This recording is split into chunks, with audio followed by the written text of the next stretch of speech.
said, no, can't take it out, but it's an invasive tree, but you can't take it out.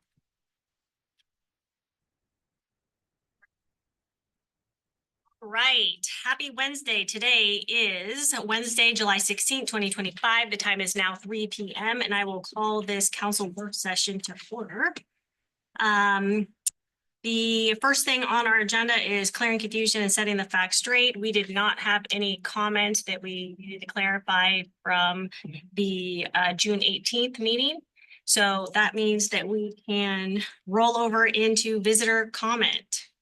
So now is the time for visitor comments that are related to city business or an issue on today's agenda and provide information to the city council to consider. The visitor comment period is an essential part of local government meetings. Please limit your comments to 3 minutes or less and address your comments to the mayor and council members. A person speaking during visitor comments may offer objective criticism to the city's business. The city council will take all input related to the city business and agenda items into consideration. However, in observant to Oregon open meeting laws, this isn't a time for dialogue, but rather a time for us to listen to you. Defamatory comments directed at anyone, including staff members, will not be permitted. A defamatory statement is a false statement with a fact that harms a person's reputation. There are complaint procedures for this consideration of a legitimate complaint involving a staff member. Any comment or complaint of a staff member should be sent to the city administrator, who will forward it to the employee and their supervisor. Any legitimate complaints will be handled in accordance with city policy. We also request you refrain from inappropriate comments or behaviors. Example of these are attempting to engage in individual council members for conversation, insults, obscenity, or profanity, attacks against any person in the personal capacity, physical violence, or threats of physical violence. Our city administrator and city recorder are taking notes of action. If needed, we'll follow up with you. Responses to visitor comments published in the next city council meeting work packet, provided the city attorney has had an opportunity to review responses. Please provide contact information on a sign-in sheet in the back of the room. If in fact they need to get a hold of you, they will know how to do so. Thank you for participating in visitor comments. With that, who would like to speak, come up and state your name for the record. That's such a mouthful.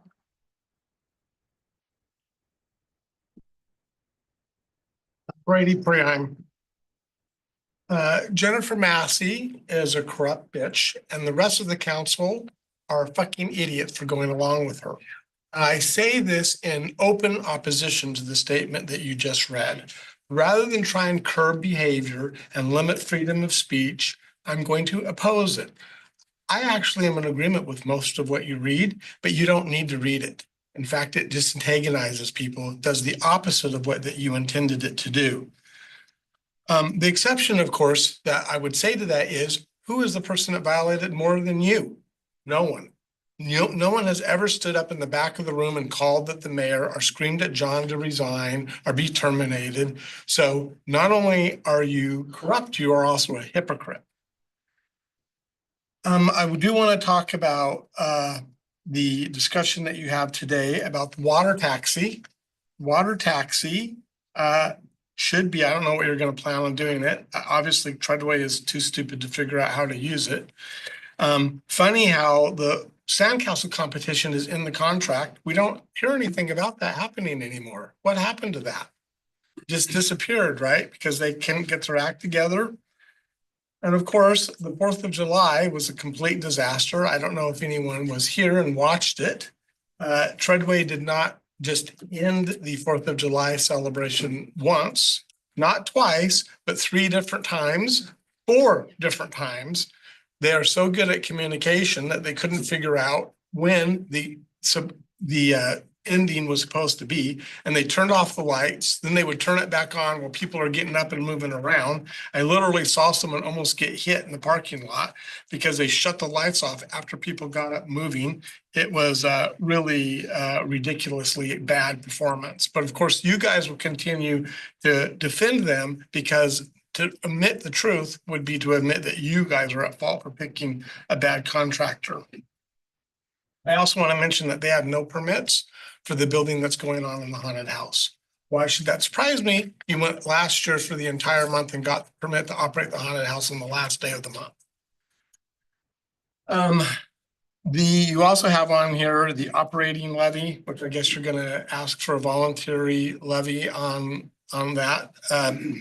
as you probably are, I'm sure you're aware of, that Harvey Mill is going to ask signatures, is gathering signatures to prevent the water bill that you're already doing. I think that will pass with flying colors. It may not be this time for August for the November election, but it will be there and it will pass. That flows $1 million in your budget. I don't know how you're gonna address that. I mean, you have a year to figure it out, I guess, because it won't happen till June, but it's gonna happen and it's gonna be a problem for you. Next public comment, please.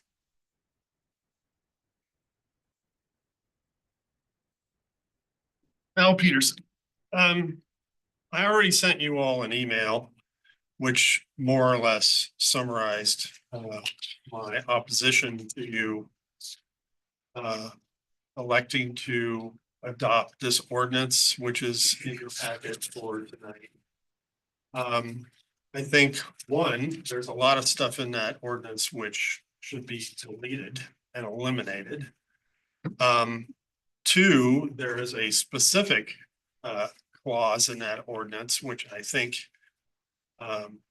is overreaching, which has to do with making architects and engineers liable for stuff that is not even within their control. When I was in Philadelphia in 2000 and I would say around 2003, the school district of Philadelphia had some Philadelphia lawyer revise their contract.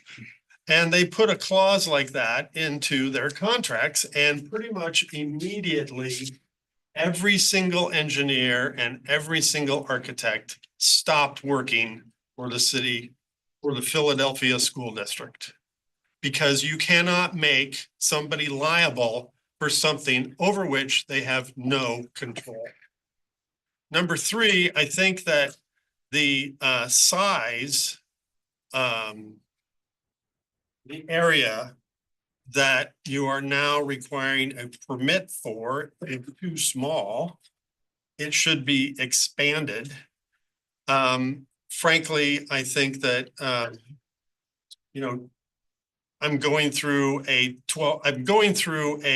process right now for a property, CCMH. And we've got DEQ involved twice for two separate permits. We've got the Corps of Engineers, we've got DSL all involved because, there's a wetlands there, but we've already got one permit from DEQ, and the same exact information that we just got a permit for is now going to DEQ for pretty much the same exact permit, only it's a different permit. And nobody can figure out why, but that's what's going on. So here you are, this is the problem I have. About 6-8 months ago, I was meeting with a developer and he pretty much said it. He said, the cities are putting layer upon layer upon layer upon layer of regulation, and they don't even realize they're doing it. And it is making the permit process not only more expensive, but it's just making it practically impossible to weave your way through. And now you want to put that same process on somebody who's building a garden larger than 1,000 square feet. That's a great example. So I guess my time's up. Next public comment.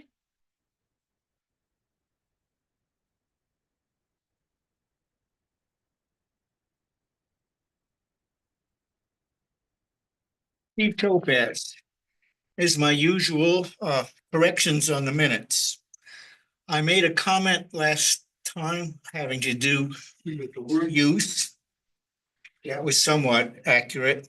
But also, I pointed out that the Supreme Court of the state of Oregon ruled in a case that where the city of St. Helens actually caused damage, that it was illegal to talk about it. That was having to do with the water drainage system or storm drainage. And in fact, it got to the federal court and it was ruled unconstitutional on freedom of speech. Now, we've just heard about all the limits that we cannot speak about. In the federal law on freedom of speech, any limit makes it illegal. If you say time, you only got 3 minutes, that's illegal. Freedom of speech was put in by the federal government so people could discuss, argue, describe the government without being penalized. So any restriction that is put on that, and you have what, 5 here? You can't talk about this, you can't talk about that. So we have people who've sworn to follow the federal law, the council, they're not. One of the more interesting people have is our attorney. If she was defending the city in court, no problem. But she's now describing or helping describe how people react. She is now basically the technical part of the city council. And for a person who is sworn to follow the federal law, giving advice or instructions or not raising questions about the federal law as being broken, I think requires disbarment.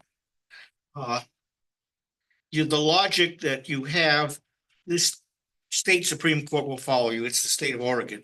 It is federally illegal. Thank you. Any other public comment? Do we have anybody online? All right. Okay, so that moves us into number 2, which is employee length of service. So if Chief Smith would do it first to recognize Mr. Coy. Bring you up front center.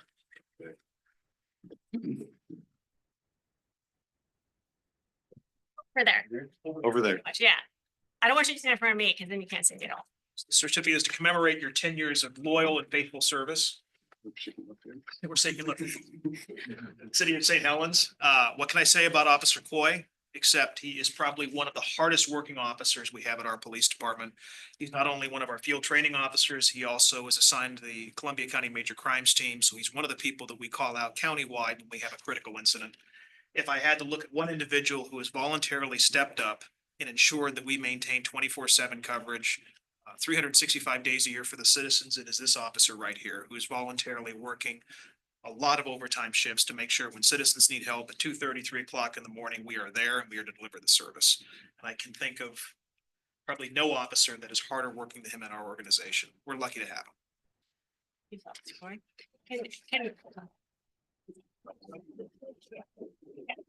Nice having you.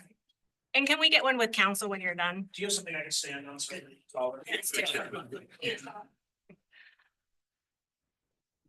I was trying to figure out like how like the height goes in the. Like, yeah, shake hands too. Keep right hands this time.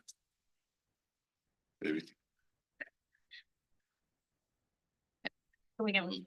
That was a good one. Don't stand in front of me, Jamie. Oh, okay, I'll, Let somebody get the stagger chair. it. She'll position us. Yeah, I will Staggered. say it. Scoot you're as stacked as possible. Can't see Crystal, you cannot in the Yeah, picture. Either, yeah, one way or the other, but Matt's totally blocking you right now. That. No, scoot back to her. There we go. Okay, ready? Thank you. Thank you. Nice job, Officer Coy. Thank you, guys. That. Okay, so that moves us into number 3, which is quarterly reports from the city department. There was a lot of them this time. So we'll kind of all roll through each one of these, and if there's any questions, then we can ask them at the time. So the first one in our packet was Jacob Gratian, city planner. Did anybody have any comments or questions regarding his very comprehensive report? It was very comprehensive, by the way. I'll forget what I did if I don't. It was a lot, for sure. Have any questions?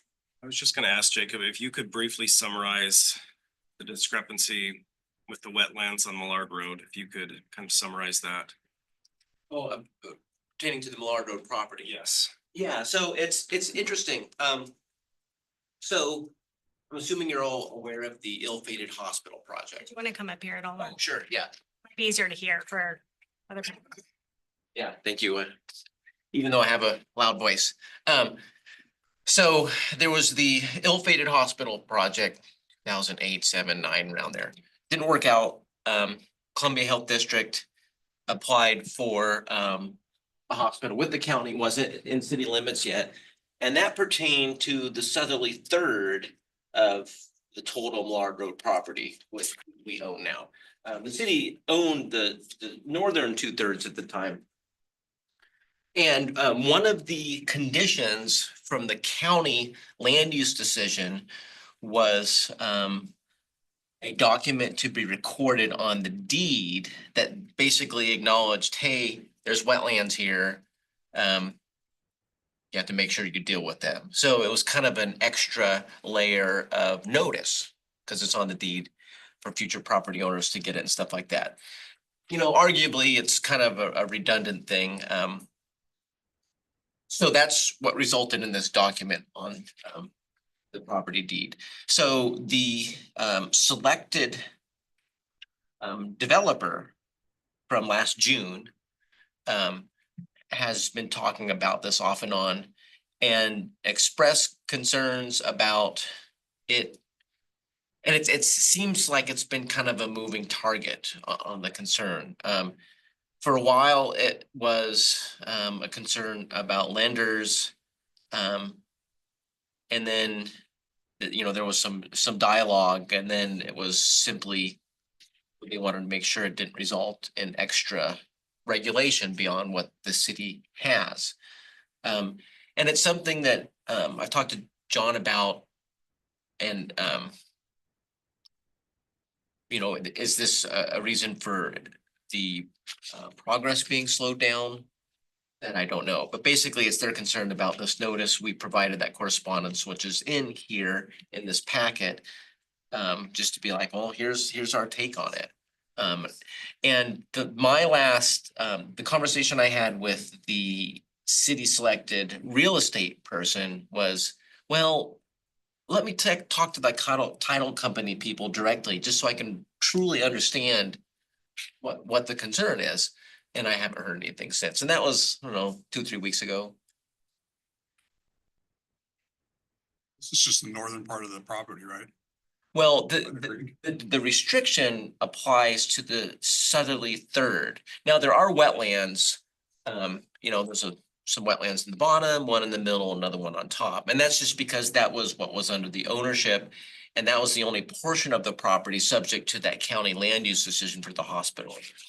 If the hospital encompassed the entire property, it would probably would have applied to it. So yeah, it doesn't even apply to the whole property. And it doesn't result in any new regulations. So our laws, state laws, and federal laws all still apply. So Did you see the preliminary plating they brought to you when they wanted to develop the property? last year, yeah. Is it encroaching on what they're complaining about? Well, what we saw was preliminarily, but you know, we talked about the wetlands and what they haven't said is the existing wetlands are too burdensome. We want to deal with that. It has to do more with this document on the deed and the concern about what does this mean? What is this going to result into?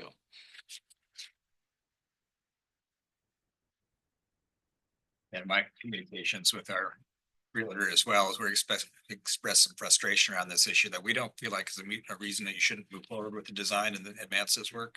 It's going to convey that back to the developer to, you know.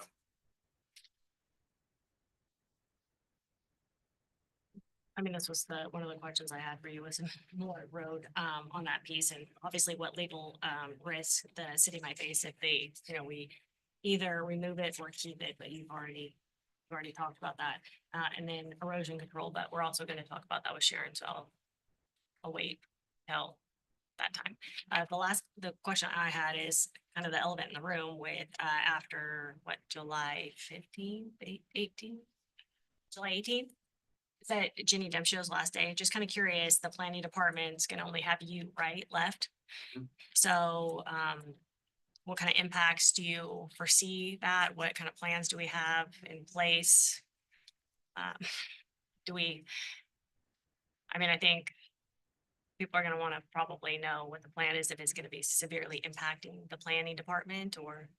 Yeah, so I've known about Jenny's desired departure for months. It's something that we talked about. So before she let the cat out of the bag, and so, you know, for the last several months, it's been about cleaning projects up. And honestly, she's been ready to leave for a while, but she, given her sense of team here, she wanted to make sure certain things are finished, particularly to the waterfront property. So that's why she's still here. Yeah, the last time I was a lone soldier was 2013. And that was just a 3-year period. When I started here, I was the second planner. The first time there was a permanent second planner, and that lasted until my predecessor Skip Baker's retirement in 2010. It's basically gonna mean when we triage tasks, current planning, day-to-day tasks will have to be the priority, just because, that's the day-to-day stuff. So probably the biggest impact, aside from potentially my insanity, is or my sanity, retaining my sanity, is project time. Right now, I've generally done more of the weightlifting for current planning, and she's been a little bit more project orientated, but we've shared those duties a little bit too. And just things like answering phone calls, answering the counter. So with that burden on me, there's only so much time in the day, and fortunately, development is a little slower right now. And so at least it may be realistic to have a delayed hire for the purposes of getting through the budget issue that we're at right now. Does that help kind of? Yeah, it does. It's no doubt that there's gonna be an impact. It's just kind of what the main points are that's gonna get possibly delayed. I think you answered that. And then if there's any plans or discussions, I mean, obviously, we're in a budget crisis, but what the plan is and how you're gonna backfill it, if it's gonna be things that are, if it's gonna fall on your shoulders or if it's gonna be delegated to other places, because I think Sharon was working on something else, and I just overall, your department, making sure that it's not gonna be impacted too terribly much. Probably not articulating that very well, but I mean, she's leaving, it's gonna be an impact. Just how significant is that impact gonna be? So Yeah. that's what we can expect in our builders and people wanting to develop. And that's the big thing, is I don't want to be a slowdown for the permitting process. The last time I was a lone soldier, there was a lot of things that started coming together. Now, that was part of the Great Recession. We bled staff as part of the Great Recession. And my fear back then was, well, when things start getting busier again, it's not going to be too fun. And that's what happened. So I mean, the last time I was a lone soldier, we were getting a lot of building permits in for subdivisions. I had stacks of permits on my floor. We weren't so much into the e-permitting system yet. I was dealing with the earth removal case. And that was a LUBA case about removal of a rock mound. Maybe you've heard of it. It was basically mining in a residential area. And that's kind of the wild card, is will we get hit with a bunch of land use applications, and will some go legal? And it's hard to say. My concern is about a year from now, we have to, by law, update our housing needs analysis. And so that's going to be an effort that comes up we have our transportation systems plan, engineering is heading that. One concern that we've heard a lot about is parking plans for downtown. And those kind of efforts, which are gonna be more challenging to look at on the short term.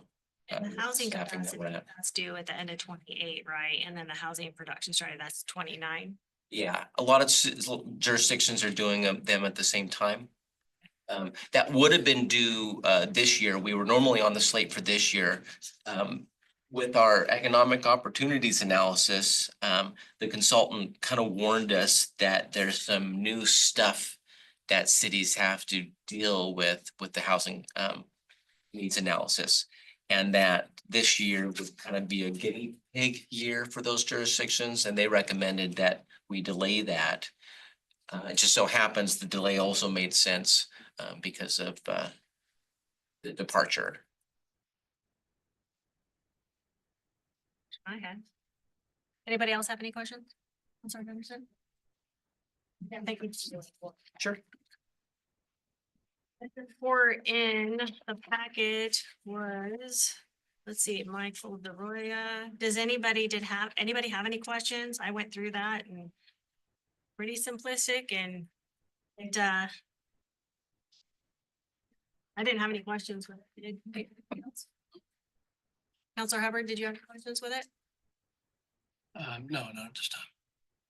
Thank you for your report. Appreciate it. The next report, this one would be Gloria Butch, Finance Director. She's not gonna be here today. She's just the next item on the She's just gonna come on. Okay. Yeah, she didn't have a report, just, Oh, well, it says staff report. yeah. Okay. Okay, and then, so we'll skip that one, and then we had a staff report for Sharon. Right? No. So what you have is, the next item is gonna be the, Okay, I was just going on the staff reports in the book, or in the packet, so let me go back to the agenda. so the ones with the for the quarterly report, Yeah. we'll say quarterly report at the Let top. me see I just highlighted staff report. Okay, perfect. So then we can move on then. So that would put us still at Gloria. So for review updates for universal fee schedule. Gloria had to some emergency dental work she needed to get done. She asked that I cover for her. Review changes in the fee schedule there. They're in your packet. They're in this ones highlighted there, the ones we talked about as part of the budget.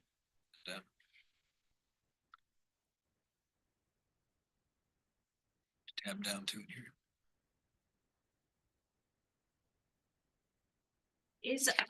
And since she's not here this week, we have her report. Is there any way, if possible, she could be back at the next work session? Because I had, a list of questions that possibly have to deal with, like, impacts of the event fee, those type of things. Do you think that Yeah, that's if possible? there's- She's available? Yeah, we can certainly take this forward. Yeah, she just wanted to start the fees effective August 1st, so we'll just have to change that. I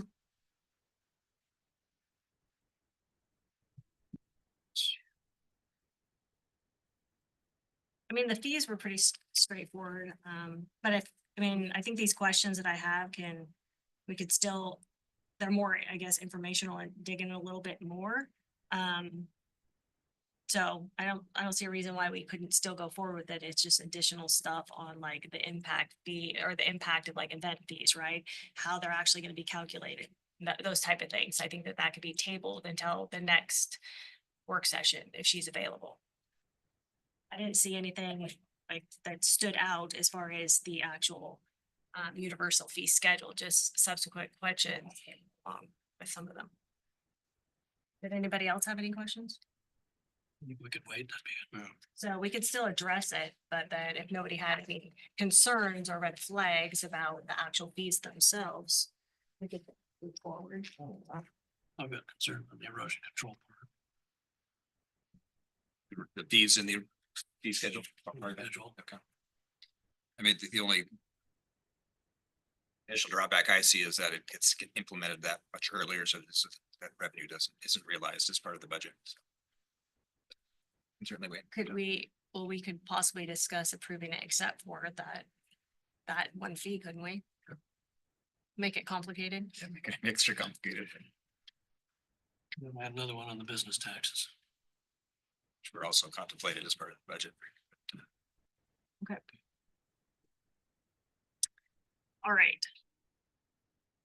So we can have a discussion tonight in general session and decide whether to approve it or not, and then she can be at the next work session, that would be great.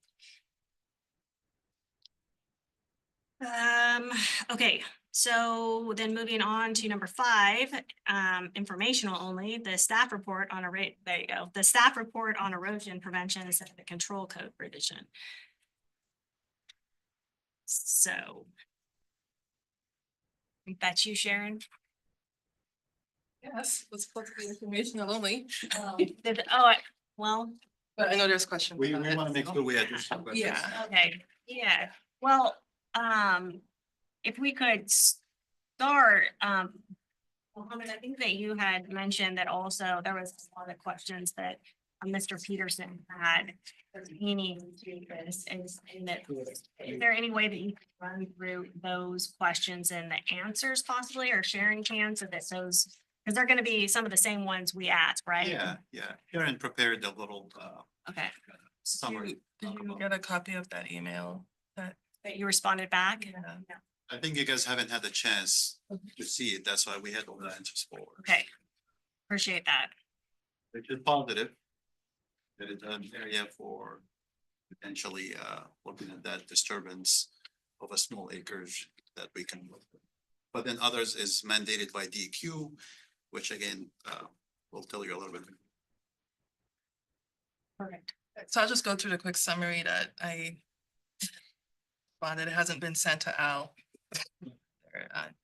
Just sent it to John, Mohammed, and Jacob. So regarding the gardening requirements and the permit thresholds, so that 1,000 square feet, of course, involves significant ground disturbance.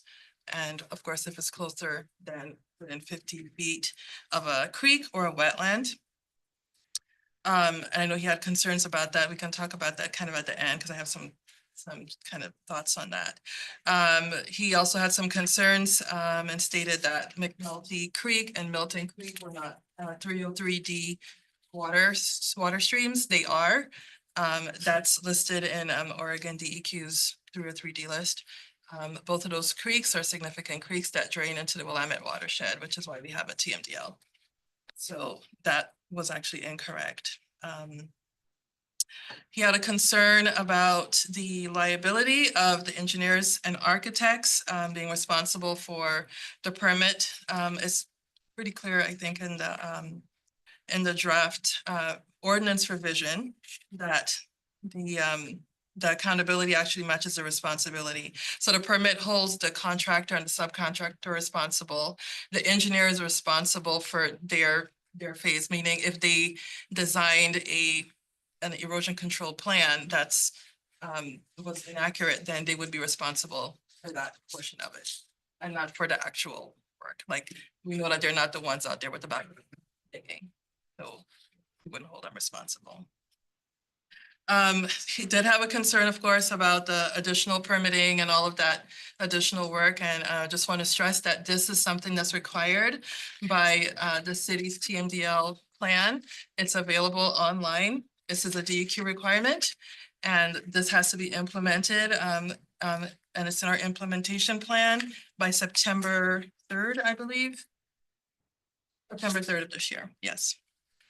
And so basically that requirement requires us to update our erosion control ordinance to add enforcement to our erosion control work, to include a permit where we permit sizes of land disturbance that's at least a half an acre. That's required as well. We went with 1,000 feet, which is kind of somewhat standard in Oregon. I think the standard is 1,000 to 10,000 square feet. We went with 1,000. So like Mohammed was saying, we can adjust the size if we chose. If you guys want to do that and have me look at that, then we can make it a little bit bigger. We can also exclude gardens. I mean, it's kind of up to us at this point. We cannot exclude any construction sites whatsoever. But we can make that size a little bit bigger. He also mentioned that DEQ's permit is a 1 acre threshold. And like I said, the cities are responsible for implementing a more stringent erosion control. And so we have to implement erosion control permits and enforcement procedures for anything at least a half an acre. That's not negotiable. That's out of our hands, right? That's not, that's out of our hands. We have to, yeah, so that's our minimum. So even if we were to go a bit bigger, the biggest that we could go is half acre. Just to be clear, that is a DEQ requirement that it's the half acre. That's part of the Willamette Watershed TMDL requirement, yes. TMDL. Okay, so, but that actual half acre is not something that was an arbitrary, That's not an arbitrary number. That's in the water so it's quality. not a meet or exceed, essentially. It is a shall you. He mentioned also in his email about the haul equipment cover requirements, and that's just provision for dump trucks to cover their load. I mean, that's in the ORS. That's already required, so we just put it in there, so it's not, even if we took it out, it wouldn't change anything. They could still get fined for that. And then, of course, he mentioned staffing concerns and implementing. And I've been kind of in charge of this from the very beginning, and we do a cross-functional management with this. So basically, planning department is involved in this and helping the implementation, public works operations, engineering, Crystal communication. She does a lot of the communications and the stuff online, and then the printing of the brochures that we're required to do. So it's not just falling just on the engineering staff. So we're well able to implement it, and we have to. So, I think that's kind of run down of pretty much everything that he mentioned. Yeah, and so I definitely want to emphasize that we can review at least the sizing of the requirements up to a certain point. Okay.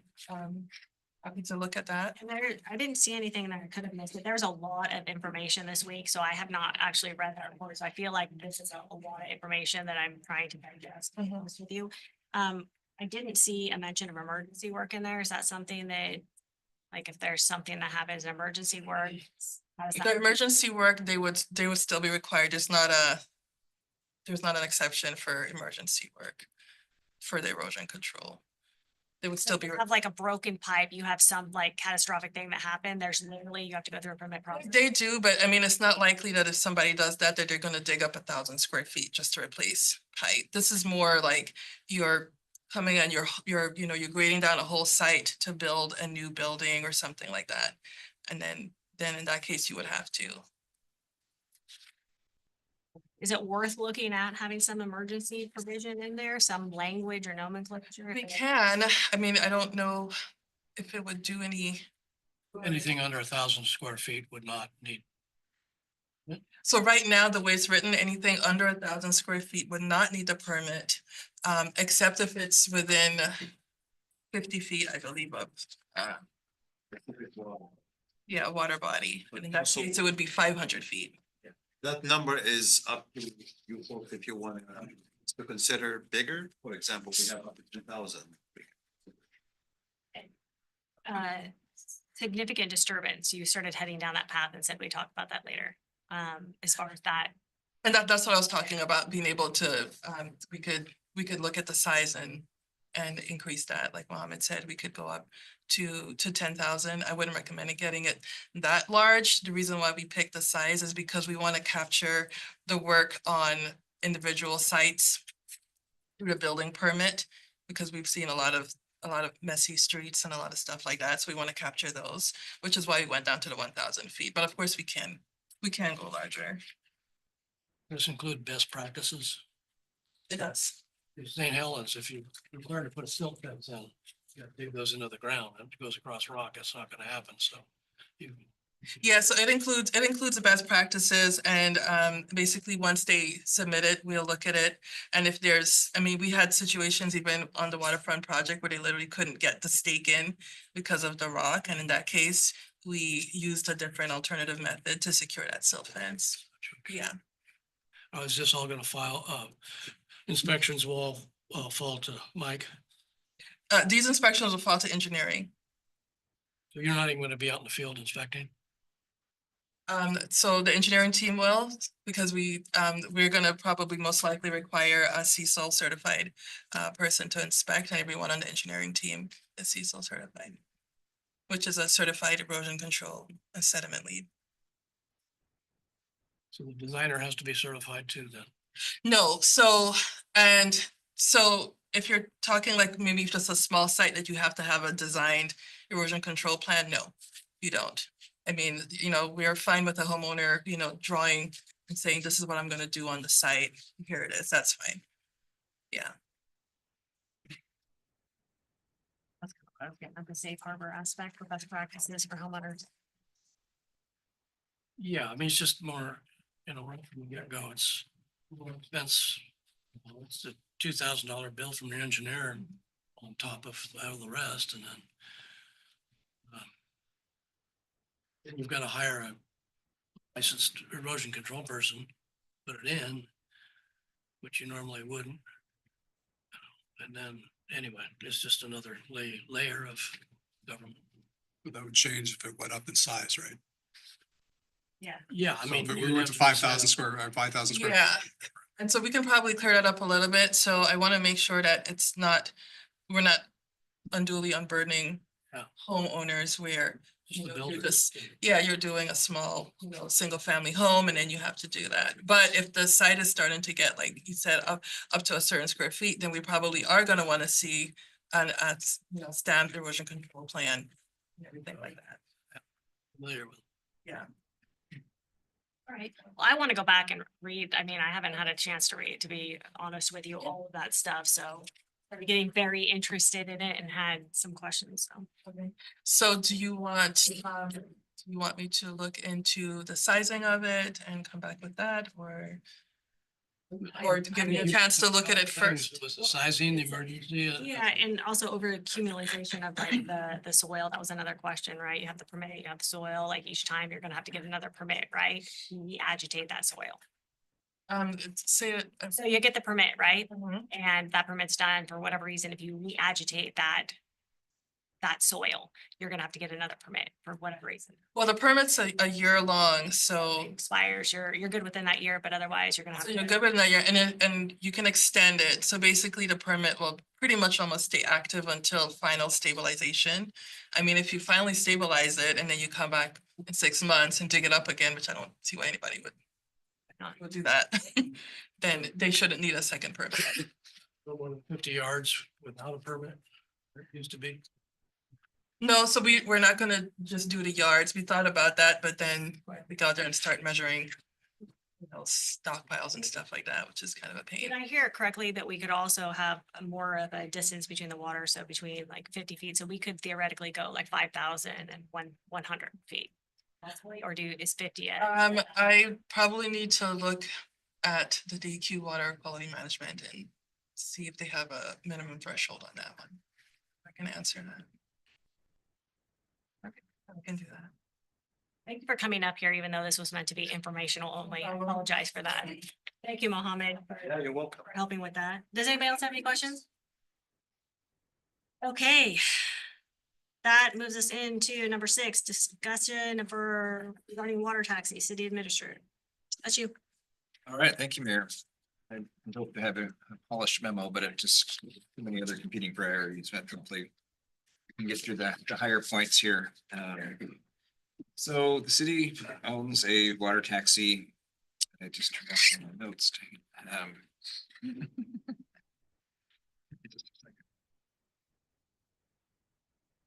So there and turns it off.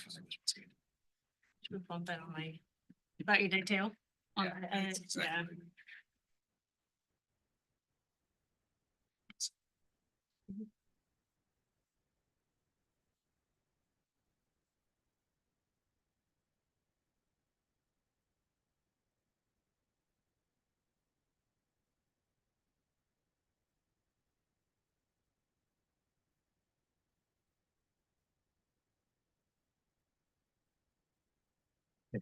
City owns a water taxi. I think we all know that. We've heard lots about this boat and the COI, this issue. The boat doesn't have a COI. The boat does have a COI, certificate of inspection, and that happens in two places. It happens at the National Vessel Document Center back east, and then there's a Portland chapter that also does the annual inspections on the boat. And our COI is good from 23 to 28, so we're in this 5-year window. But there is also through this annual inspection process, this letter of deficiencies, and the deficiencies are such that things, some things are easily correctable, other things are almost impossible. To go out and get signatures from people that actually witness things being built in America. At the original date of build, so we're really struggling with that, and how we're to get this thing into compliant state. And that was 1994, right? When that was It built? was the boat was built in 1994. We bought it, refitted it, put the ramp on it, put fixed seats in it. The occupant load when we bought it went down from 40 to 27 or 25 passengers with crew. So there was some downsizing in our expectations of the boat with that. We had to put a fabric shell instead of a metal shell because then there was concerns over wind loading, even though the boat had been operating just fine for lots and lots of years. The Coast Guard is pushing us to say, why don't you just go into this Jones Act waiver small vessel program, which has less stringent requirements, doesn't have this build in America provision, and you can have 12 passengers. And we're saying, well, thanks, but no thanks. We bought we had a vessel built that had, can haul twice that many people. Why would we do that? And so, the boat is an asset. It's works wonderful for Sand Island and moving people back and forth efficiently. There is liability to the city. The city's insurance doesn't insure it. That puts us to the tertiary market, and then our exposure is still pretty high. I'm talking with Chris Iverson and things, there were upwards of $10 to $15 million of insurance he was recommending on that, which is pretty expensive. And so to insulate ourselves from that, we had the contractor operate the boat to assume that liability. And so this, what are we gonna do with the boat? It's expensive to operate. There's a fair amount of liability. It's used just for events. That's not a lot. It's a few days a year, maybe a week or two a year. That's cost of insurance. The annual inspection process was pretty burdensome, frankly. And, so in my mind, it comes down to a question: are we going to keep the boat, or are we going to sell the boat? We keep it and own and operate it, or do we keep it and have someone else operate it? Or do we sell it? And to whom? Is it important to our community? Is it something that you stay here and operate it? The Sand Island Campground is very interested in the boat. There's other instances that there's other communities. I know one that has expressed some interest in it, but no, we haven't talked to anyone about that. So. Is that enough to kick off the conversation? It is. So if we kept it in-house to have and we leased it, that have to make sense. The ROI would have to make sense on that, depending on what we would get for that lease. Boats depreciate like crazy in use, right? We know that. So that ROI would have to be there and make sense. And have we looked at how much we could possibly get for that boat if we deemed it surplus property and sold it? Somewhere between 150 and 200,000, or has anybody looked into it? If you do search that vessel, there's plenty of them out there, the same exact ones, and they're not in the kind of condition. They haven't been refitted. They don't have the ramp. They're 1994 boats that are pretty worn. Yeah, I remember looking at brand new boats, and I remember at that time when this came up, looking at boats, and were boats that were way nicer than this one that were 70,000. So there are boats out there, but can we recoup as much money as possible for this boat? Haven't tried. Pretty sure you could go to the website and actually build a boat from scratch and probably not touch what we actually paid for it. if you want to do an exercise, it's fun. But here nor there, that's not where we're at. So what does everybody think about it? Do we want to promote, is that something, is that promoting tourism or is it? No, it's a liability and it's just another decision, that gift that keeps on giving. So I would suggest that, you know, we need to, let's not market it ourselves. Let's hand it over to a dealer or a salesperson that deals in larger boats that has the, Like on consignment? they have to pay 10%. How long was it in service? Prior to us having it 24 No, years, no, for us, for the city. we wanted to use it 1 year. That's what I thought. What was the return on that? We don't know the numbers on it. We're told that it was high, but Enough for- I think it was budgeted at 1.2 million, but that seems highly improbable. So I could be wrong on that number, but I it thought was I recall. part of the total revenue for the Halloween. if it's leased, do we still have the liability on that? It's a question for Ashley. You still could have liability. I mean, the operator can indemnify the city, but when someone gets injured, they could always file a claim against the operator and the city. So hypothetically, because we have no officers that are actually trained to work over water, which is an OSHA regulation, and the Columbia County Marine just got reduced, I believe, in their operating budget, and we'd have to have an IGA, which most likely would have to supplement some of those wages, right, to be able to cover that. We have no ability to actually get officers over if in fact an incident happened at Sand Island, nor would we have a way to transport anybody that was a detainee because the boat is not outfitted for it.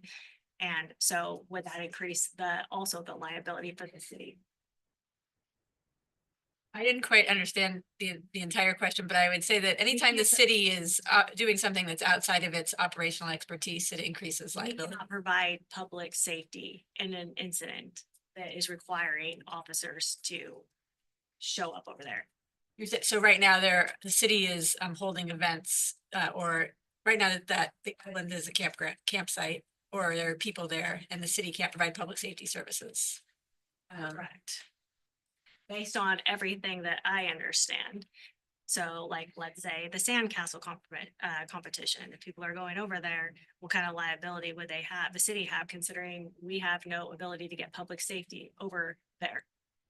Well, I would say if the city is hosting any events at a location, it should have the ability to provide services to those events. I feel like that's a separate question from this boat. This boat kind of, it seemed to be intended to be used for events, not necessarily for public I safety. would respectfully disagree for the fact that there is no boat to bring a detainee over. If somebody had to be detained by a law enforcement officer, we can't get somebody over because they're not trained, but also it's not equipped to bring somebody that has been detained back. You can't put them on that boat.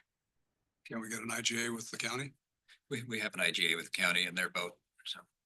Well, I mean, we have Chief Smith here. I don't know if he has any knowledge of it, but you would have to have some type of quick disconnects or something like that so that the detainee, you can't handcuff them to a rail. They could drown if the boat goes down. There's certain provisions if you're detaining people over water, I think. I could be wrong. Taking a physical person into custody and transporting them over water would be a first for me. And so I would have to defer to the sheriff's office. I think a wiser course would be consulting whether or not we can form some sort of IGA with the sheriff's office with their trained personnel for deployments to Sand Island.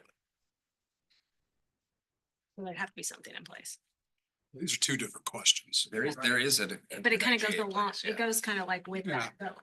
Although they just had to reduce services, but it Yeah. kind of goes with the boat, right? These are all elements of owning this boat and considerations if we're going as a city to be promoting events over there. Yeah, the IGA is for the use of the sheriff's boats. They have boats. so. Right, I understand that. They just got reduced, but I get that.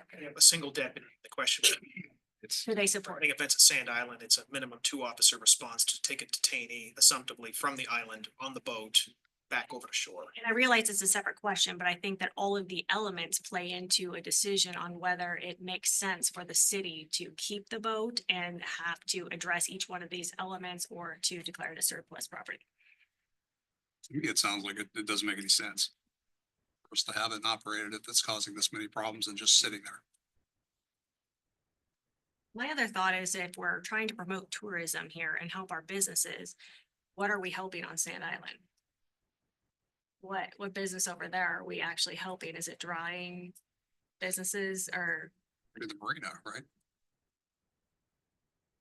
I mean, the marina So- benefits for sure. Yeah. If there's interest, I think if the Stanley campground owner is in the boat, we can look at that. That would keep it here and kind of be a win-win. Did you say Sand Lake? Did I? I thought so. I think I said Santa. I was like, are you It going? could've been Santa. Sand Island. I'm just thinking another idea, instead of the city owning or leasing the boat, the city could just for the event. Lease a boat or hire an operator that's already licensed to operate a boat just during that weekend of the event. So that there are services available for citizens. But then there's no other costs outside of that weekend for the city. How available is something like that, John? You got a captain of the boat, yeah, right, I mean. And the insurance, so We we have- want to pay heavily. In for public the- safety. Yeah, we have plenty of captains that want to operate the boat and yeah, insurance is automatic, but it's not possible. There'd have to be an ROI on that. What we did with leasing the camping rights to the Sand Island Campground, we actually included an old shuttle boat that we had that was just okay condition, but it was just taking up space out there, and when we included that in with that, and part of that agreement, we get 10% of their gross for all the campground revenue, and then also we get the transient lodging fees off that as well. So And that's currently in operation, right? that's, yeah, that's one you just see going back and forth all day long.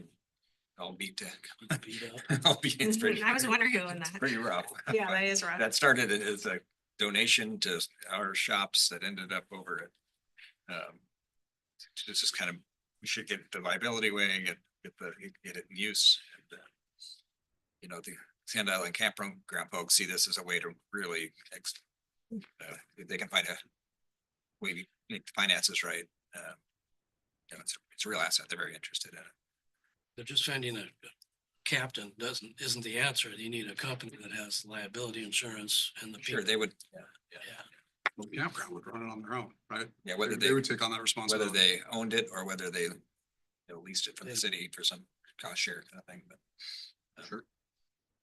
Brad doesn't want to do that. He's interested, yeah. Does he? Yeah, Well, I that changed. talked to him 2 days ago, yeah.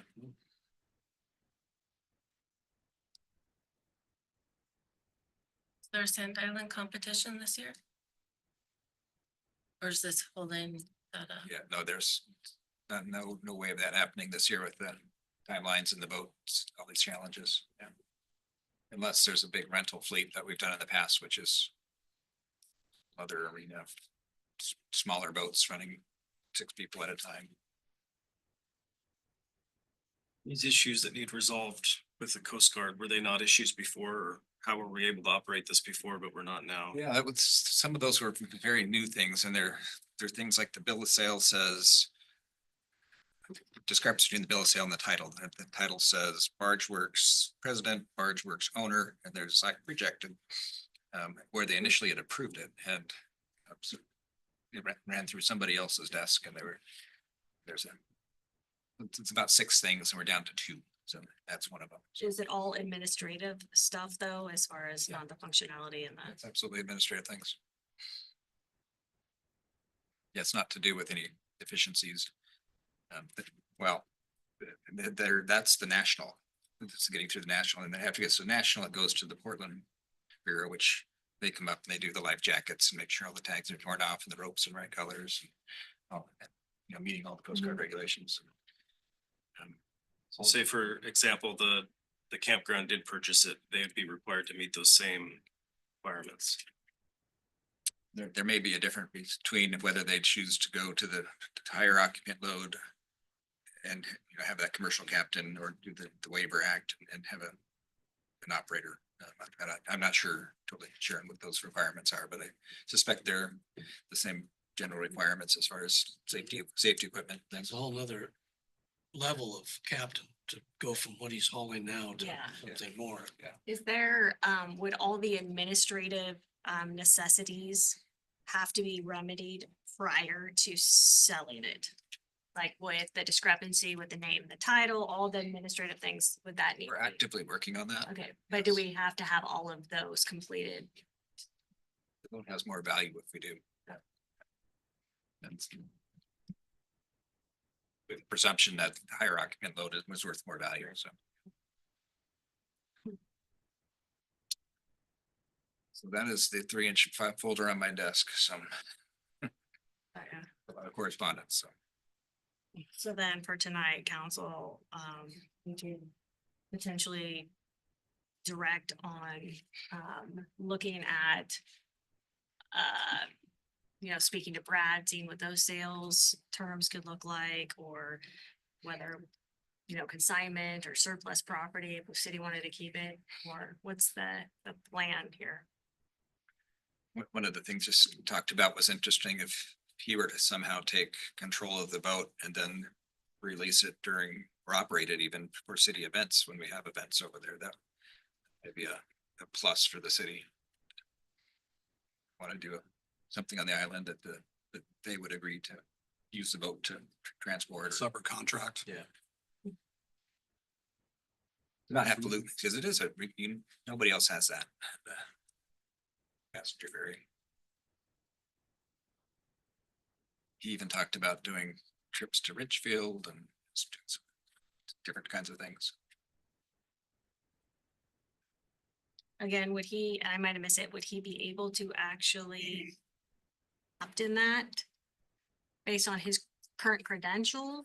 I don't, Okay, not him personally, but he would. he would have to employ some- subcontract, okay. Employ somebody that does, and there's several people in the marina that live there that would be, that have those certifications. Okay.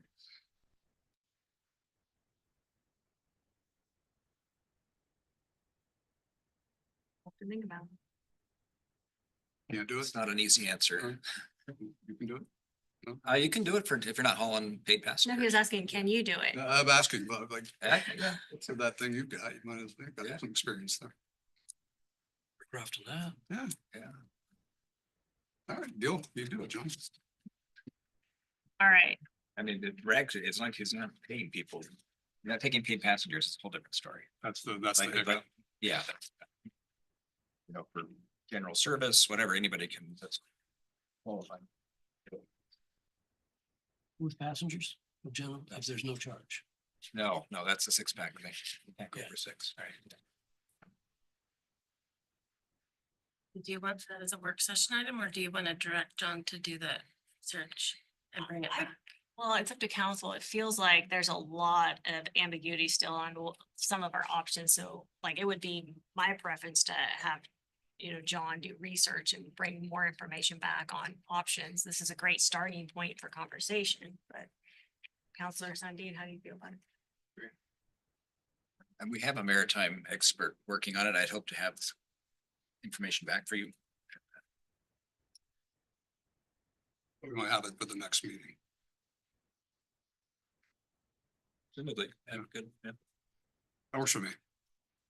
Would it be helpful to have specific questions that people want, specific information that you want, like, or options that you're? I think that'd be good. Probably. I mean, it sounds like if Brad's interested in opportunity there, what that looks like, what a lease agreement looks like. What the boat is currently valued at, like what is the value of it? Saleable Yeah, the sellable value. value, market value. Yeah. I'd like to know what are the requirements that still need to be met by the Coast Guard? Well, the deficiencies would go away if it's into this 12 passenger program. Minus the bill of sale discrepancy. But that's less value. But then it's less value, right? So, Yeah, so and I mean, the boat did operate for 24 years with the COI, and it's part of our strategy to get this thing figured out with Coast Guard, and they approved it every year for 24 years.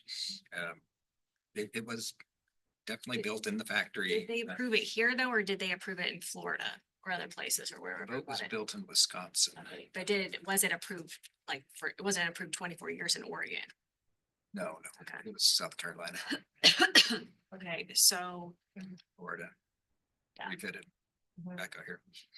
Youth vote. Exactly. I came all the way out here and these So. trailer tires are this big and Counselor Sundin, would it be reasonable to request the items that are outstanding to make it a 12% and then the items that are outstanding to get it fully compliant with the 20 passenger?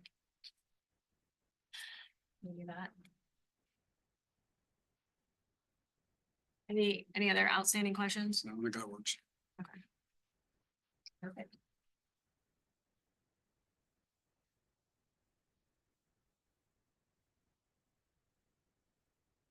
That moves it on to number 7, review purchase and sale agreement of ground lease for 1771 Columbia Boulevard. It's you again, John. That cap is on. Oh, there.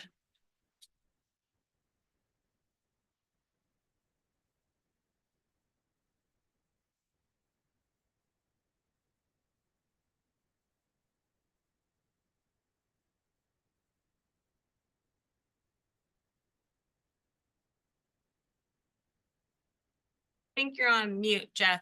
So. I couldn't hear you all, so I was just fiddling. Apologize.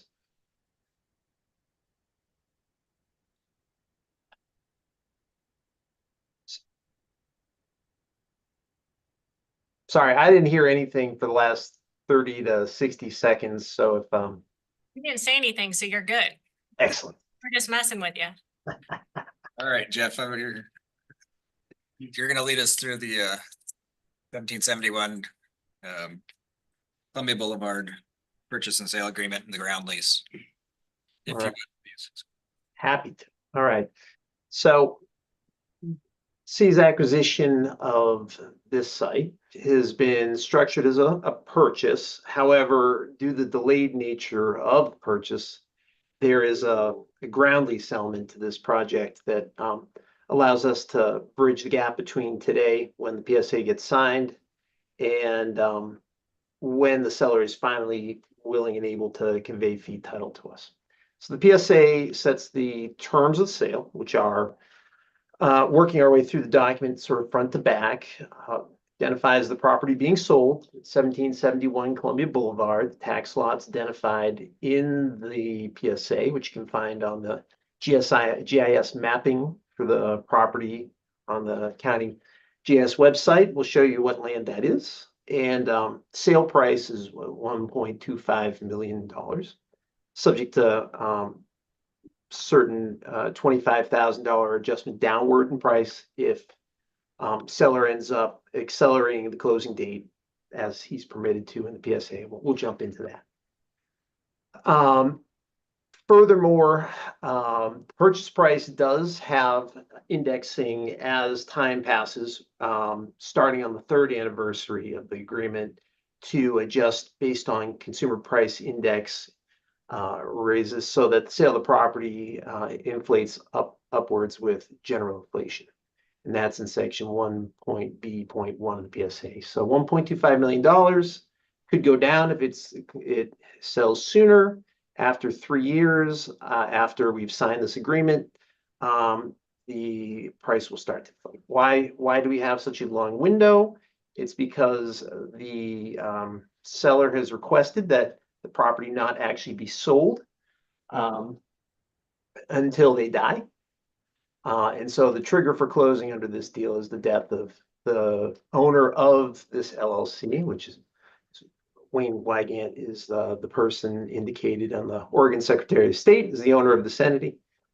And so we have a window between today and assuming the city proceeds with the purchase, we'll wait until Mr. Wygant dies, at which point the seller entity is obligated to give the city notice that he's died within a short window after his death. That is section 7, 10 business days after his death. That triggers the city's obligation to purchase property within 180 days.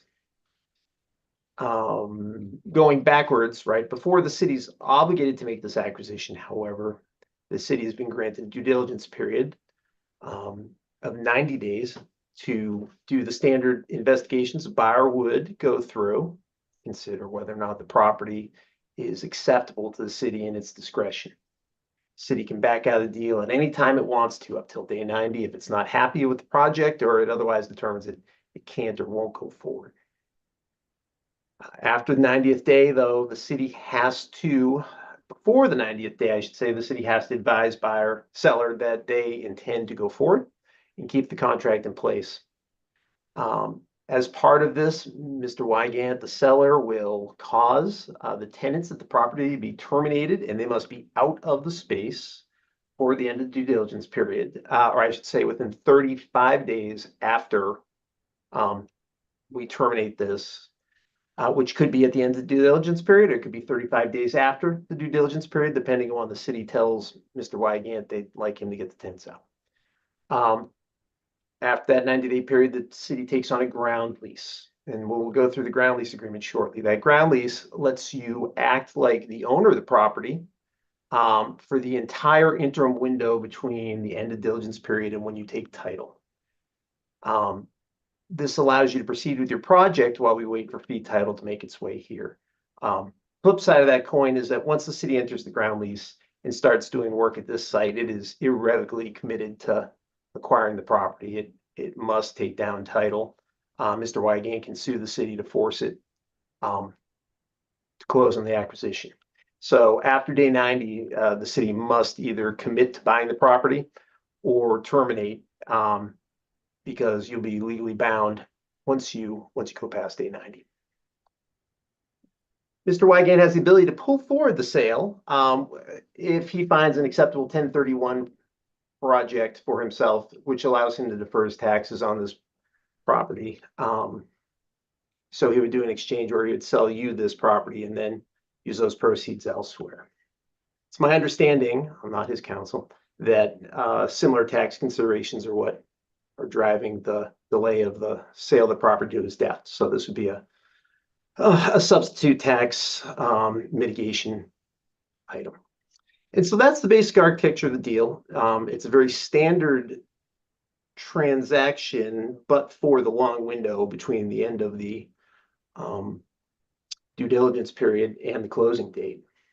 But we've mitigated that with another very typical real estate transactional element, which is a long-term ground lease, which allows people to function at the property like they own the property for a long period of time, including doing construction, which would allow the city to begin its construction of the police station. And so that's a real high-level review of this agreement. Maybe a good time to stop, field any questions, see what level of detail beyond that y'all need.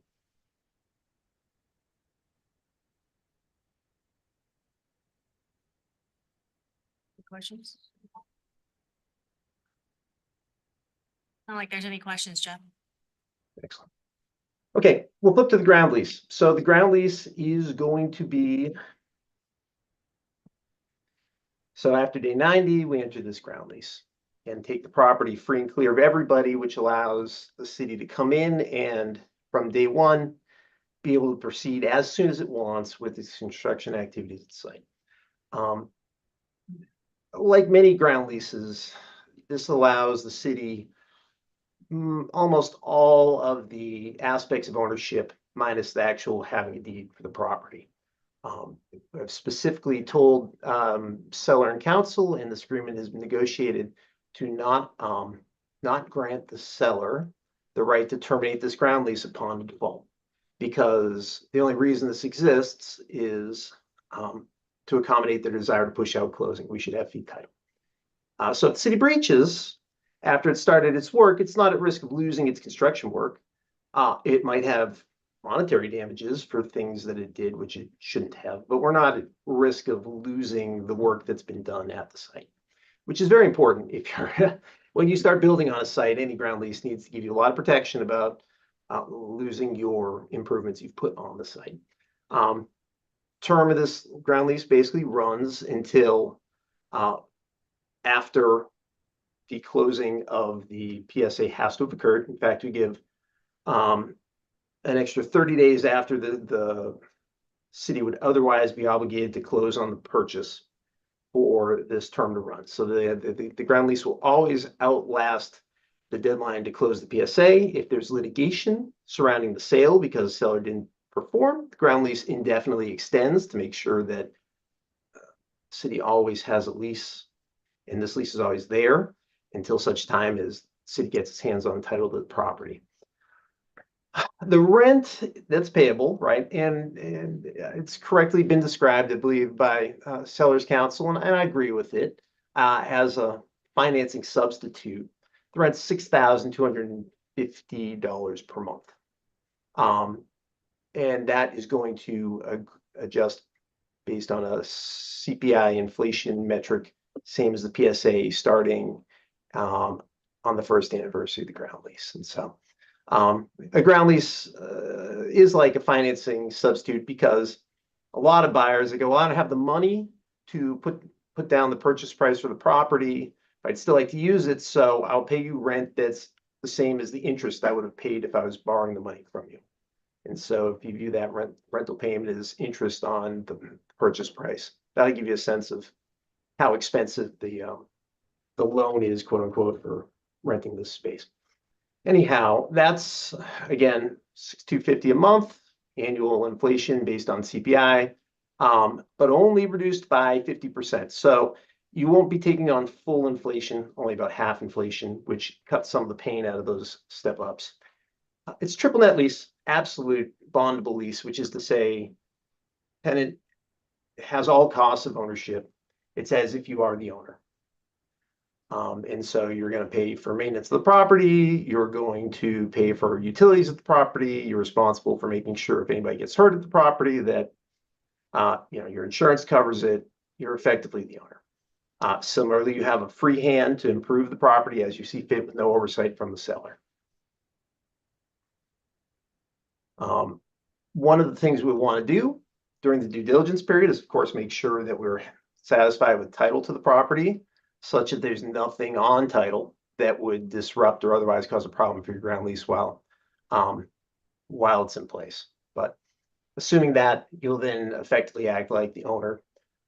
And basically, this agreement will govern your rights at the property until such time as you get fee title. And the goal here was to allow you the greatest freedom to act with almost no possibility of disruption of your rights at the property until you get the property owned. And that's the short story of this ground lease.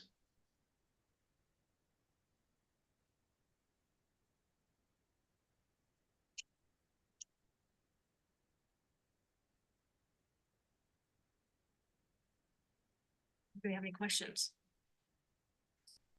Counselor Harper? I think only one thing that I had was, he has to vacate the property with all the things he's got on the yard and everything, and trailers and all that.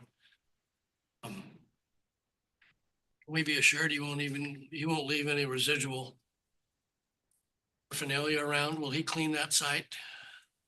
He has an obligation to the due diligence period where you can back out for free, runs until he gets it delivered to you in the condition that you deem acceptable. If he leaves stuff around, I suspect the way the conversation would go is he'd say, oh, we don't think you've met your contractual obligation. And if he were to say, no, I'm not moving anything else at that point, you'd probably make a decision about whether to say, all right, we're going to terminate the agreement because he's breached his obligation and give it to us empty. Or you'll say, well, we'll just clean up the last few items. Yes. Yeah. It is not great there. Yeah, exactly. I get the impression, though, you should probably flag for him if there are specifics that you think are marginal case items that you want to be sure are gone. It would not be a bad idea during the diligence period to say, set your expectations with him about what might or might not be there at the end, even though we have a general obligation that everything that is of the tenancies needs to be gone. It never hurts to sort of be even clearer as you approach that deadline.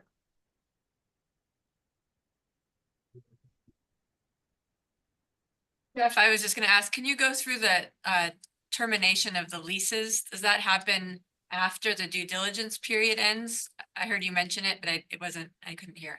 So depending on how quickly city needs to move or not, the city has the ability at any time up until the end of the due diligence period to tell the seller, we are going to move forward with this project and we would like you to start terminating the leases. You could, in theory, we've built in this mechanic,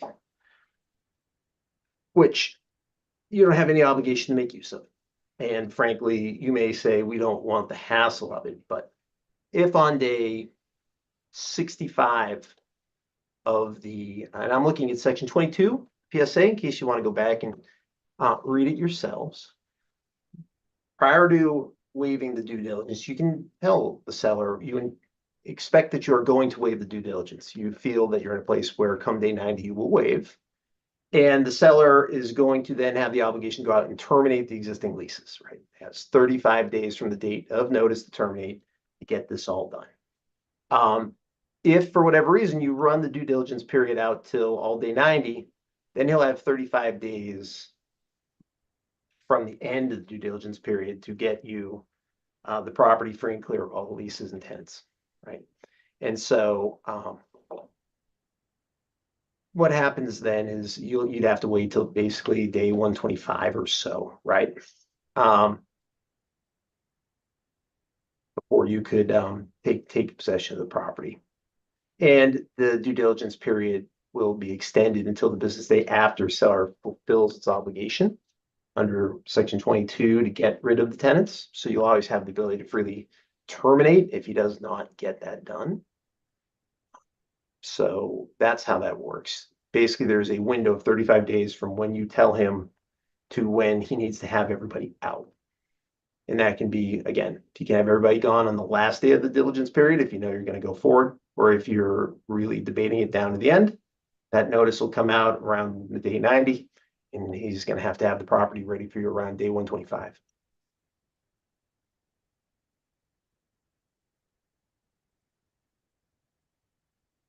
Any other questions? Councilor Henderson? John, do you have anything else? No, we've been working on this for a good amount of time, man. Thank you, Jeff. Happy to. Okay. All right, so that puts us into discussion regarding operational levy, and I'll start this one off because I requested to have it put on the agenda. You know, possibly for like this, I want it to be an open dialogue here, but you know, it's something that we may be asking staff to look forward to next year, considering where we're at with our reserves and where we are financially, and if that's something that we need to start considering so that it could be positively promoted and officially promoted for next year. And while I was, you know, kind of mulling that over, then, you know, going back and listening to the budget committee and a lot of the, you know, public comment there, and the fact that I couldn't at that time because the Senate Bill 938 hadn't passed, I couldn't actually directly and be involved in any of those discussions. I started thinking about a proposal for a charter referral for a charter amendment.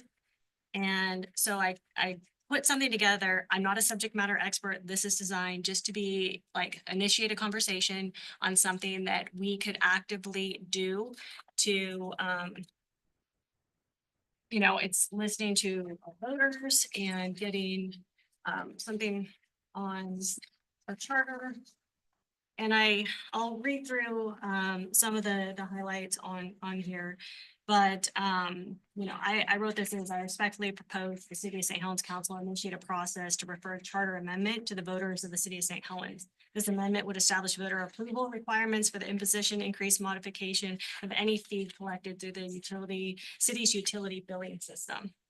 The purpose of this amendment is to promote transparency, ensure public oversight in significant financial decisions, and strengthen public trust in the city's government. When, you know, a while back, I will admit that I feel like I had an erroneous opinion on putting things on the water bill. I realized that sometimes the city council were limited in the way to impose different fees for financial reasons.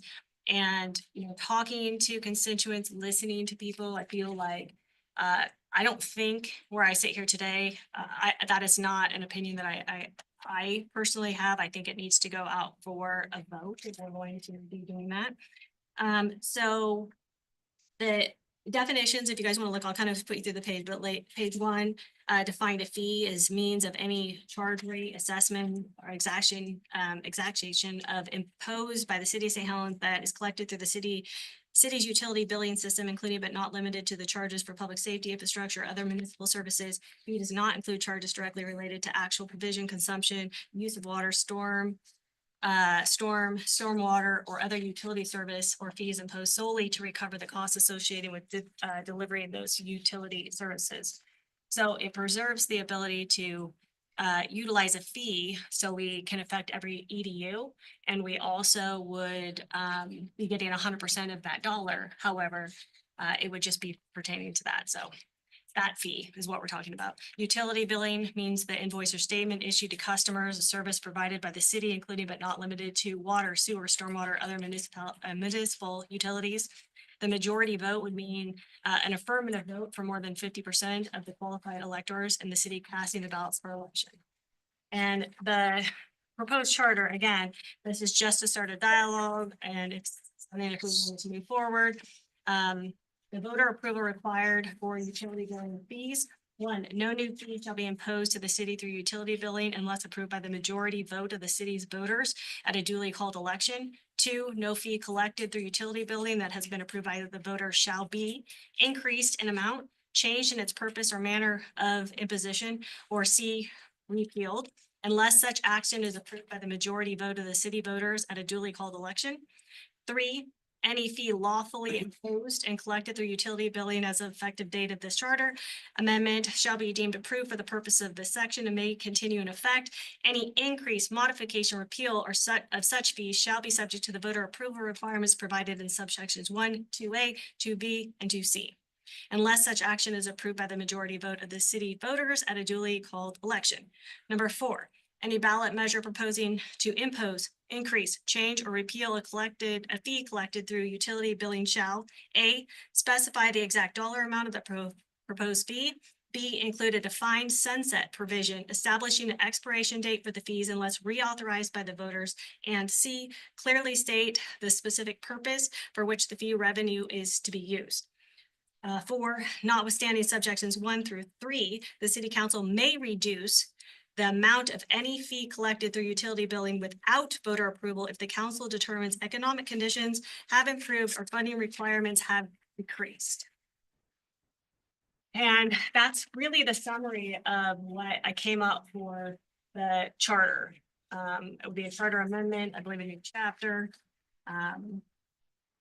And I think that, I listed some of the benefits on promotes transparency and accountability, protects financial flexibility. So we have options, our voters, our city has options. We can go out for levies. We could use the fee as a tool in our toolbox, just the same as an operational levy. They would be treated the same as the voters would have ultimate say on, in fact, if they voted for them, and if any modifications at all would pertain to them. So for example, an established fee, if it was voted on, if it was wanted to raise, 1 cent, it would still have to go out for a voter approval. And it establishes clear standards. So creates transparent requirements for any ballot measure proposing utility fees. And, I didn't come out on this just necessarily by myself, but just speaking to other constituents that are out there and kind of doing a litmus test on something and how they would feel. And it came back to, they want to have a voice, they want to vote on it. And so the individuals I personally spoke to would be in favor of this because it puts it back in the voters' hands. So I did this. I also did an ordinance as well. The we could do an ordinance, it's the same basically nomenclature and then codify it in the charter.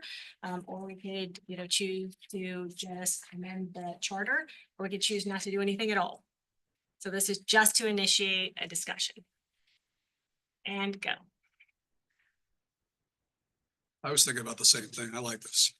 I like what I do. I like the sunset clause as well. I mean, we need this for a short period of time or however long the period of time is. And then it's going to expire at such and such date or when such and such is reached. Yep.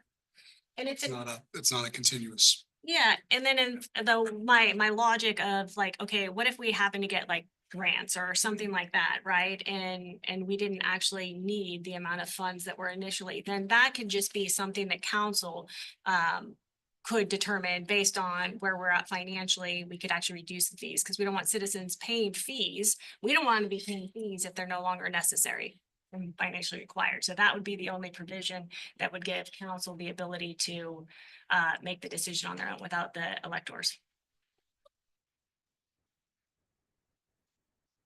Great. Sounds good. So which parts, just making a charter amendment, because the difference, my understanding, correct me if I'm wrong, but if we could do an ordinance. An ordinance is something that could be recalled or repealed by city council. But the charter is codified, meaning that once we put this in place and we put it out for ballot title, it's voted on, it cannot be modified or changed without the electors' majority vote. So that's, another decision on doing both or just going straight for a charter if the council decided. Charter amendment. And if I'm using any of the terminology incorrect, I apologize, but I've been spending a lot of time in the ORS reading this stuff, so. Counselor Sundin? I like it. I don't know, I guess, so what you're saying, an ordinance is something that, say the next council comes along and they decide they don't want to go with this anymore, they can change it back. So That's understanding. but the charter amendment, not the case. That's my understanding, but Ashley. That's correct. So a change or an update to the city code is done through an ordinance that's adopted by city council through a vote of a majority of the council, but it can be changed at any time, even if it said, I guess I haven't seen it could say, an ordinance could say, any additional fee on a utility bill must go through a vote of the people. That could be done, and then you could require that, or if that was placed in the city code, suppose that's effective, and then once the city wanted to add a new fee for something, it could go out to vote.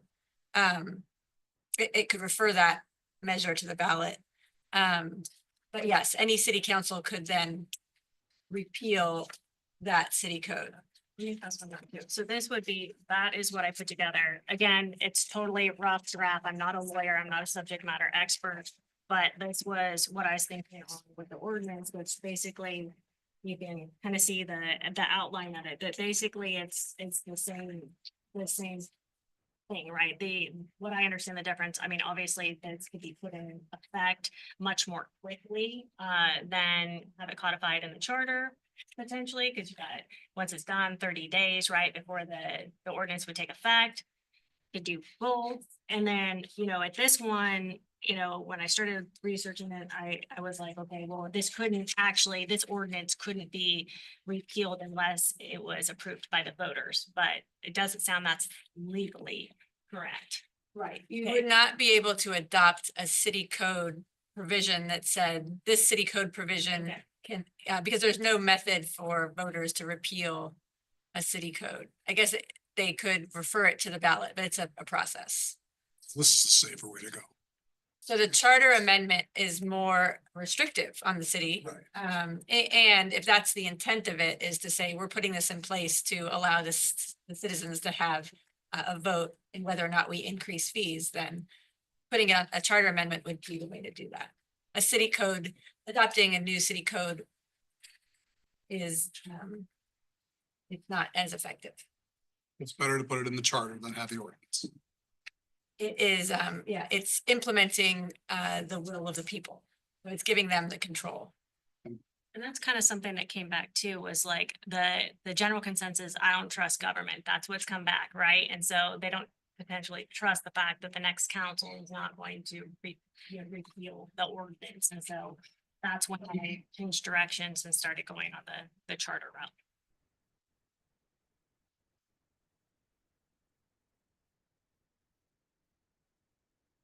So if that's the case, then I think that there's like, if we want to, if everybody's on board and this is something that we feel would be a viable solution and something positive for citizens and so that they know that we hear them, we see them. And we feel it's the right thing for the city, the council, in general, then we can, request that city attorney, city administrator prepare a referral for the voters for a charter amendment. So you guys will put together a ballot title, correct, and go through that whole thing? Yeah, so if city council is interested in this option of having a charter amendment put on the ballot, the next step, you could make a motion and direct the city administrator and the city attorney's office to come back with a referral text. So text of the ordinance and then a ballot summary, which describes what would be referred to the voters. And then that would come back to you at the next city council meeting. You would review the referral text and discuss whether or not that city code is what it does and if that meets what your goals are. And then if it did, it could be referred, it would be approved at a meeting and then published in a newspaper. The citizens would have an opportunity to review the ballot title, and then it could be put on the ballot with the county elections office. And again, this was just a rough draft, putting language down, so it would be reviewed and legally. This was just a concept idea to start the discussion is what I'm trying to get at. So they would have to, I guess, legally wordsmith it is what I'm getting at. So are there other cities that are doing this that have adopted this kind of into a charter? I'd have to look at that to see, because it is a big step. This city council would be saying to all future councils, the citizens, we want to put the power for increased fees in the hands of the citizens. That's a bit, I could look into that pretty easily and get some information back to you just by email, even just with a summary of the information. Yeah, so I don't have that. Any other discussion on this? John, you have anything, or you got any discussion, or? No, I think it's a way to get out in front of this, give people a chance to choose the community they want to afford and I think it's council's duty to, and then my duty as city administrator to bring solutions, bring questions that need answering. Sometimes they're difficult and just, talk through it, and if choice is to put that power to the people, then so be it. Yeah. I think they're gonna prioritize what's actually important to them, right? Is what's gonna happen if we end up with crappy roads and lack of services or whatever the case may be, then, but at least it's everybody gets a voice in it that has the ability to cast a vote. It has to be a 50%. I believe I saw it's like what's majority vote of whatever. Just a majority vote, that's different than a. Right? Okay. Yeah, it's not a Majority super. vote of Yeah, turnout, yeah. right? Not majority vote of Yeah, I was like, registered You voters, can't but get that many people to. Yeah, okay. Seems like a good solution for what we've got, because we can't lose $10 because that's servicing that debt. And so the whole police station would go away. Yeah. Whole other problem. And then anything on the future, you're going to the voters. That's what people want to see. They want a voice. I think we've heard that. I've heard that loud and clear. I think most of us have heard that loud and clear, right? So our job is to make the tough decisions, and this one, why it makes me a little squeamish with the fact that, oh, you can't just do something to try to, fix a situation. It does involve the citizens and gives them their voice back, and that's what they're gonna ask. All right, any other discussion? Did you have something, Ashley? Sorry. I said, there's a timing aspect of this as far as when you want to have this referred to the ballot. There is an upcoming election in November. It would be a tight timeline, but possible to get this type of referral text onto the November ballot, or there's the spring ballot in the May, but there's those deadlines that you'd have to meet. I think it is possible if the city was interested in moving forward with this. We could give you a timeline for that. Thank you. All right, that moves us over to the report from city administrator. It seems like it's been a long time since we met and we're having these once a month meetings and this meeting last month was some screamer. This server room was just screaming noise and making a bunch of things and just think of all the events and activities that we've been through and since our last meeting, we've had 13 nights. We've had, the very soggy Kiwanis parade, which was really fun and getting soaking wet, driving the backhoe around and actually fun. We did the ribbon cutting ceremony, which was wonderful. We had another 13 nights. Community Day was, very well attended. I believe the line for food went all the way up till the closing time and everything was there serving and seemed like they're having a good time. Independence Day, that was the amount of people that were down here was very impressive. The tailgating where they initially had released 400 cars and we sold out. Then we added another 50 and in 2 hours it sold out. And then it was a cooler day. So we were kind of worried about fire and the grass catching on fire. So then they just opened it up and they just started pouring in the whole, it's very cool. That was $25 a car. $25 a car. Nobody complained. Events, the day of events, I heard nothing but positive feedback. The fireworks show, what did have that hiccup where the barge literally caught on fire towards the end of the show after the first finale. I was one of those ones that had the light controls in the park, and then there's other people had those light controls for the rest of the street lights. And is it over? Is it not over? And then it was, to light it back up, and then it just kept going and going, and fireworks going off everywhere. But the barge operator kind of took it off out into the middle of the river, so it would be safe. And it was a hell of a show. So That's one you didn't pay for. yeah. Nobody got hurt, so that was good. Today's first day of the fair. Get out to the fair. It's super hot, unfortunately, but that all goes well. Last week I was at the Oregon City Managers Conference in Bend. It was wonderful to meet up with about 160 city managers from around the state and do this thing we do every year. And good training, good education, some good sessions about leadership and coach-led leadership versus team-led leadership and kind of roles and responsibilities. And really, I had some good takeaways and some strategies I'm intending to implement that came out of that. So I feel like it was well worth the time.